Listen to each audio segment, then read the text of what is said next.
বন্ধুরা, টেকনিক্যাল গুরুজি পাকিস্তান সম্পর্কে এমন কি বলেছিল যেটি বলার কারণে তার ক্যারিয়ার ডাউন হয়ে যায়। এছাড়া বাংলাদেশের সবথেকে বড় ইউটিউবার রাকিব হোসেন হওয়ার পরও কেন তাকে মানুষ পছন্দ করে না। রাকিব হোসেনের পেছনে কি এমন কালো সত্য রয়েছে যেটা আমরা আসলে জানি না। বন্ধুরা, ভারত বাংলাদেশের ইউটিউবারদের এমন কিছু ডার্ক সিক্রেট রয়েছে যেগুলো আমাদের কাছ থেকে লুকানো হয়েছে। আজকের এই ভিডিওতে আমরা জানতে চলেছি বিখ্যাত ইউটিউবারদের ডার্ক সিক্রেট সম্পর্কে। তার আগে আপনি কোন ইউটিউবারের ফ্যান তা কমেন্ট করে জানান। টেকনিক্যাল গুরুজি। বন্ধুরা, আপনারা যদি টেক ভিডিও দেখে থাকেন তাহলে অবশ্যই টেকনিক্যাল গুরুজিকে চিনবেন। ভারতের সবথেকে ধনী ইউটিউবার হচ্ছে টেকনিক্যাল গুরুজি, যে কিনা সবসময় শোনাতে অন্ধ হয়ে থাকে। তার সামনে অন্যান্য ইউটিউবাররা গরিব হয়ে যায়।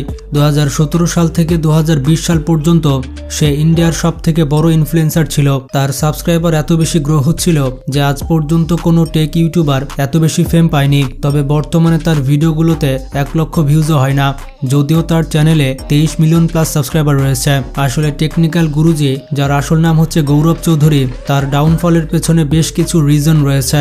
আসলে সে তার চ্যানেল শুরু করেছিল 2015 সালে, আর ওই সময়ের সবথেকে ফেমাস টেক ইউটিউবার শারমাজি টেকনিক্যালের সাথে কোলাবোরেশন করে টেকনিক্যাল গুরুজি আরো ফেমাস হয়ে যায়। কিন্তু যখনই টেকনিক্যাল গুরুজির সাবস্ক্রাইবার বাড়তে শুরু হয়, টেকনিক্যাল গুরুজি শারমাজিকে ছেড়ে দেয়। টেকনিক্যাল গুরুজির সাবস্ক্রাইবার এই কারণে এত বাড়ছিল কারণ সে ফেক গিভওয়ে করত। মানুষজন মোবাইল পাওয়ার জন্য তাকে সাবস্ক্রাইব করে ফেলতো আর তার ভিডিওগুলো প্রচুর পরিমাণে দেখত। কিন্তু ফোন গিভওয়েতে রোহিত নামের একই ছেলে বারবার জিতত। আর এটা দেখে অনেক ইউটিউবার বুঝে যায় যে টেকনিক্যাল গুরুজির মধ্যে কিছু তো গড়বড় আছে। এরপর মানুষজন বুঝে যায় যে এই গিভওয়েগুলো টোটালি ফেক। এরপরও সে ভালোই ট্রেন্ডিং এ চলছিল। হঠাৎ করে তার মাথা খারাপ হয়ে যায় এবং পাকিস্তান সম্পর্কে উল্টাপাল্টা বলতে থাকে। সে পাকিস্তানের পতাকাকে টয়লেট পেপারের সাথে কম্পেয়ার করেছিল। এরপর থেকে টেকনিক্যাল গুরুজির জনপ্রিয়তা কমতে থাকে। এরপর থেকে তার পাকিস্তানি এবং বাংলাদেশি ভিউয়ার্স কমে যায় এবং অনেক ইন্ডিয়ানও তাকে হেট করে। আর টেকনিক্যাল গুরুজিকে নিয়ে অনেক রোস্টও করা হয়।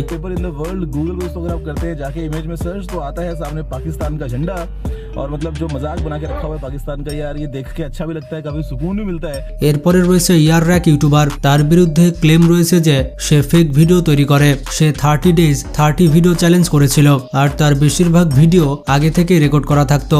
আর এর বেশ কিছু প্রমাণও পাওয়া যায়। সে বলেছিল 30 দিনে 30টা ভিডিও। এ চ্যালেঞ্জ যদি সম্পূর্ণ না করতে পারে তাহলে সে তার চ্যানেল ডিলিট করে ফেলবে। আসলে তার চ্যানেল কোনো রিস্কেই ছিল না। সে চ্যালেঞ্জের ভিডিওগুলো আগে থেকে রেকর্ড করে রেখেছিল।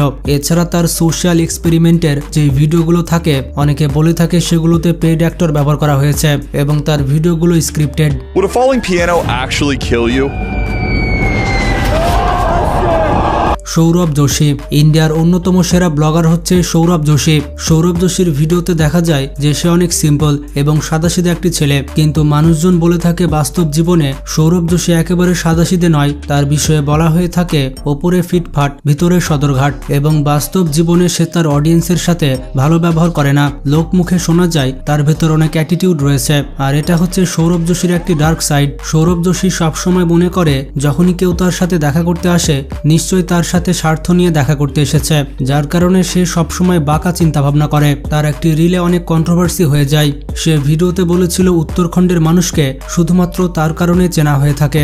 এই কথাটি শোনার পর মানুষজন অনেক বেশি রেগে যায়। एक ऐसी पर्सनालिटी बन जाती है जिसको गाइस कहने का बहुत शौक है। तो गाइस हम ये कर रहे, तो गाइस हम वो कर रहे, गाइस हम यहाँ आ गए, गाइस हम वहां आ गए, गाइस ये कर लेते, गाइस वो कर लेते, guys guys guys guys, but और कुछ आता भी नहीं है ना दिमाग में। बहुत नफरत है मुझे जब भी कोई ऐसे बोलता है ऑल राइट गाइस, साढ़े झाड़ू की डंडी दे दो तेरी उसमें। Fitness influencer. বন্ধুরা, ফিটনেস সেন্টার এমন একটি জিনিস যেটা নিয়ে সবসময় কন্ট্রোভার্সি করা হয়। বলা হয়ে থাকে ফিটনেস ইনফ্লুয়েন্সাররা বিভিন্ন রকমের ড্রাগ ব্যবহার করে থাকে। বড় বড় ফিটনেস ইনফ্লুয়েন্সার রয়েছে যারা বলে থাকে তারা কখনোই স্টেরয়েড ব্যবহার করেনি, কিন্তু তাদের বডি এতটাই আনরিয়ালিস্টিক হয় যে সেটি দেখলেই বোঝা যায় এটি ন্যাচারাল বডি নয়। তবে অনেক ফিটনেস ইনফ্লুয়েন্সার রয়েছে যারা বেশ কয়েকবার এক্সপোজড হয়েছে। এছাড়া তারা ভুল এক্সারসাইজের কথা বলে থাকে। তারা কোয়ালিফাই না হওয়ার পরও মেডিকেল অ্যাডভাইস দিয়ে থাকে। এছাড়া তারা ক্লেম করে থাকে যে তাদের অ্যাডভাইসের মাধ্যমে মানুষ পুরোপুরি সুস্থ হয়ে যাবে। যদিও আমি স্পেসিফিক কারো নাম বলছি না, আমি জেনেরিক ভাবে সবাইকে বললাম এলভিশ যাদব। এলভিশ যাদব হচ্ছে অন্যতম সেরা কন্ট্রোভার্সিয়াল ইউটিউবার। এলভিশ যাদব সবসময় উল্টাপাল্টা কাজ করে থাকে, এমনকি সে তার কাজকর্মের জন্য জেলেও গিয়েছে। তার বিরুদ্ধে অভিযোগ রয়েছে যে সে সাপের বিষের ব্যবসা করে, তবে পরবর্তীতে তাকে জেল থেকে জামিন দেওয়া হয়। তবে অনেকেই বলে থাকে সে তার রাজনৈতিক ক্ষমতা ব্যবহার করে জেল থেকে জামিন পেয়েছে। এমনকি কিছুদিন আগে সে একটি বড় ইউটিউবারকে ডেকে মেরেছিল। এটা নিয়ে অনেক কন্ট্রোভার্সি হয়েছিল। সেই ইউটিউবারের নাম হচ্ছে ম্যাক্স ট্রেন। তবে অনেকে বলে থাকে এই ফাইটিংটি হচ্ছে স্ক্রিপ্টেড ছিল। माना कि तू अनपढ़ टाइप का है, लेकिन क्या इतना भी पढ़ना नहीं आता कि हर्ष मंदर और हरमंदर सिंह में डिफरेंशिएट कर सके? पकड़ लिया। স্নাইপার ওলফ এই মেয়েটি একসময় অনেক ফেমাস ইউটিউবার ছিল। সে বেশ কিছু কন্ট্রোভার্সিয়াল কাজকাম করেছে এবং তার প্রচুর পরিমাণে হেটার্স রয়েছে। সে রিয়াকশন কন্টেন্টের পাশাপাশি গেমিং কন্টেন্টের জন্য বিখ্যাত। পরবর্তীতে এক্সপোজ হয়ে যায় যে সে কখনো গেম খেলেইনি। আসলে তার যে বয়ফ্রেন্ড ছিল সে গেম খেলতো, আর মেয়েটি এমন রিয়াকশন দিত যে সে নিজে গেম খেলছে।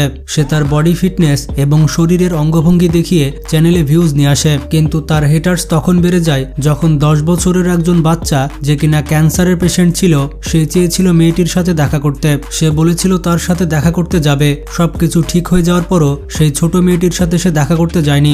এরপর সোশ্যাল মিডিয়াতে মানুষজন তার উপরে রেগে যায়, কারণ কোনো মানুষ যতই ব্যস্ত হোক না কেন একটা মানুষের খুশির জন্য 1 ঘন্টা তো দেওয়াই যায়। এছাড়া এই মেয়েটির সাথে একজন ইউটিউবারের ঝগড়া হয়ে যায় এবং সেই ইউটিউবারের ঠিকানা সহ তাকে এক্সপোজ করে দেয়। সত্যি মেয়েটির কাজকর্ম অনেক অদ্ভুত। Literally me. This is what it's like dating someone with autism. এরপরে রয়েছে ফিডিয়াস। সে একটি কন্টেন্টের কথা ভেবেছিল যে জাপানের এক প্রান্ত থেকে তার বন্ধুদের সাথে অন্য প্রান্তে যাবে, যে সবার প্রথমে পৌঁছাবে তাকে টাকা দেওয়া হবে, কিন্তু তারা নিজেদের পকেট থেকে 1 টাকাও খরচ করতে পারবে না। এক একজন এক এক পথ অনুসরণ করে, কেউ অন্য মানুষদের কাছ থেকে লিফট নেয়। কিন্তু ফিডিয়াস তার সীমা পার করে ফেলে। সে বিনা টিকিটে বাসে উঠে যায়, এমনকি ট্রেনে উঠে যায়, কিন্তু পুলিশ তাকে ধরে ফেলে এবং তাকে 5 ঘন্টা জেলও খাটতে হয়। এমনকি সে খাবার চুরি করে খেয়েছিল, যার কারণে জাপানের মানুষজন তাকে অনেক বেশি হেট করতে শুরু করে। অবাক করা বিষয়টি হচ্ছে ইউটিউব তার ভিডিওটি ডিলিট করে ফেলে এবং তার বিরুদ্ধে লিগ্যাল অ্যাকশন নেওয়া হয়েছিল।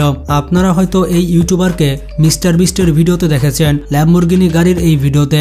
ডেনিস ডেলে এই ইউটিউবারকে আপনারা অনেকেই চিনেন। হঠাৎ করে দেখা যায় সে ভিডিও ছাড়া বন্ধ করে দিয়েছে এবং পরবর্তীতে দেখা যায় সে জেলে আছে। আসলে অনেক বছর ধরে সে ট্যাক্স ফাঁকি দিচ্ছিল, আর সে ধরা পড়ে যায় এবং জেল হয়। তবে সে তার ভুল স্বীকার করে এবং বিষয়টিকে পজিটিভ ভাবে গ্রহণ করে। এরপরে সে তার চ্যানেলে আবারও রেগুলার হয়। Primitive technology. বন্ধুরা, প্রিমিটিভ টেকনোলজির ভিডিও আপনারা অনেকে দেখেছেন। 2 জন মানুষ র্যান্ডমলি জঙ্গলের ভেতরে অনেক ভালো জিনিস তৈরি করে, আর আমরা মনে করি এই সবগুলো ভিডিও রিয়াল। ভিডিওর শেষে তারা এমন বাড়ি তৈরি করে যেটা দেখে আমরা অবাক হয়ে যাই। তবে অবাক করা বিষয়টি হচ্ছে এই ভিডিওগুলো ফেক হয়। তাদের ভিডিও কোয়ালিটি দেখুন, এটা থেকে বোঝা যায় তাদের কাছে অনেক গিয়ার্স রয়েছে। তাদের ভিডিওতে দেখা যায় যে তারা অনেক পুরাতন জিনিস নিয়ে খোঁড়াখুড়ি করছে, কিন্তু বাস্তব জীবনে তারা ড্রিল মেশিন ব্যবহার করে থাকে, এমনকি বড় বড় জেসিবি ব্যবহার করে থাকে। তাদের টিমে শুধুমাত্র 2 জন নেই, বেয়ার গ্রিলসের মতো তাদের টিমে অনেক মানুষ রয়েছে। তারা সবাই মিলে এই প্রজেক্ট সম্পূর্ণ করে থাকে।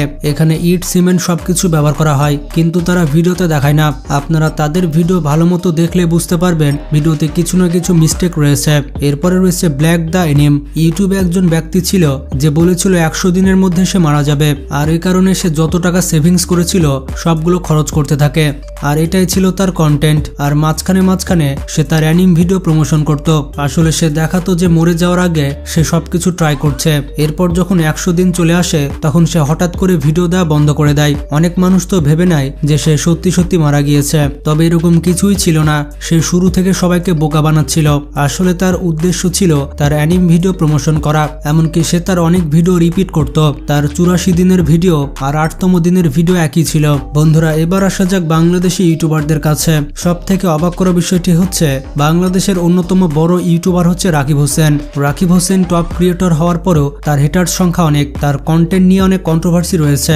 অনেকে তো তাকে বউ ব্যবসায়ী বলে থাকে। কখনো দেখা যায় সে তার বউকে কোমরে ফেলে দিচ্ছে, আর এইরকমই উল্টাপাল্টা কাজকাম করছে। এইরকমই আরেকজন কন্ট্রোভার্সিয়াল ইউটিউবার হচ্ছে খালিদ ফারহান, যে কিনা বাংলাদেশের মানুষদের বলে মাসে 4-5 লাখ টাকা ইনকাম করা কোনো ব্যাপারই না। আসলে সে তার কোর্স বিক্রি করার জন্য সবকিছু করতে পারে। তার কথার সাথে বাস্তবের কোনো মিল নেই। বাংলাদেশে এমন অনেক ইউটিউবার রয়েছে যাদের অনেক ডার্ক সাইড রয়েছে, সেগুলো নিয়ে অন্য কোনো ভিডিওতে কথা বলা যাবে। আজকে এ পর্যন্তই। ভিডিওটি কেমন লাগলো তা কমেন্ট করে জানাবেন। ভালো লাগলে একটি লাইক দিতে পারেন এবং চ্যানেলটি সাবস্ক্রাইব করতে পারেন। আর ভিডিওটি বেশি বেশি শেয়ার করে বন্ধু বান্ধব এবং আত্মীয় স্বজনদের জানিয়ে দিন। ভালো থাকবেন, টেক কেয়ার।